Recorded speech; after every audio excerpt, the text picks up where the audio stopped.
Hello everyone, షాను ఈ video చూస్తే ఖచ్చితంగా ఫుల్గా ఇచ్చేస్తుంది. ఎందుకంటే వాళ్ళు స్కూల్ వెళ్ళిపోగానే మేమైతే ఒక ప్లేస్కి వెళ్దామని అనుకున్నాము. అండ్ దానికోసమే వాళ్ళని ఫాస్ట్గా పంపించేసి మేమైతే రెడీ అయిపోతున్నాం. సో అక్క వాళ్ళని అందరినీ మా ఇంట్లోనే టిఫిన్ చేద్దామని చెప్పాను. అండ్ చట్నీ కూడా కంప్లీట్ అయిపోయింది.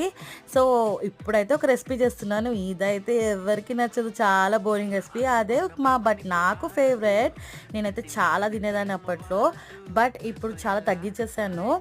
అండ్ ఈ పల్లి చట్నీతో తినాలి, సూపర్ కాంబినేషన్. మీరు కూడా ట్రై చేయండి ఒకసారి, బాగుంటుంది, మీకు కూడా నచ్చుతుందేమో. ఉప్మా అయితే రెడీ అయిపోయింది. జస్ట్ ఉప్మాని వేసుకొని అలా మధ్యలో పల్లి చట్నీ వేసుకోవద్దు, పోసుకోవాలి. ఇంకా కొంచెం పల్చగున్నా బాగుంటుంది చట్నీ, బట్ నేను కొంచెం థిక్ చేశాను, అక్క వాళ్ళు ఇట్లా తింటారని చెప్పేసి. చట్నీ అయితే సూపర్ టేస్ట్ ఉంది, అని ఉప్మా కూడా యమ్మీగా ఉంది. అండ్ ఇప్పుడైతే అందరం తినేసి మేమైతే బయలుదేరుతున్నాం. ఎక్కడికి వెళ్తున్నామో నెక్స్ట్ కమింగ్ వీడియోలో వస్తుంది. అంతవరకు లైక్ చేసి సబ్స్క్రైబ్ చేసుకోండి.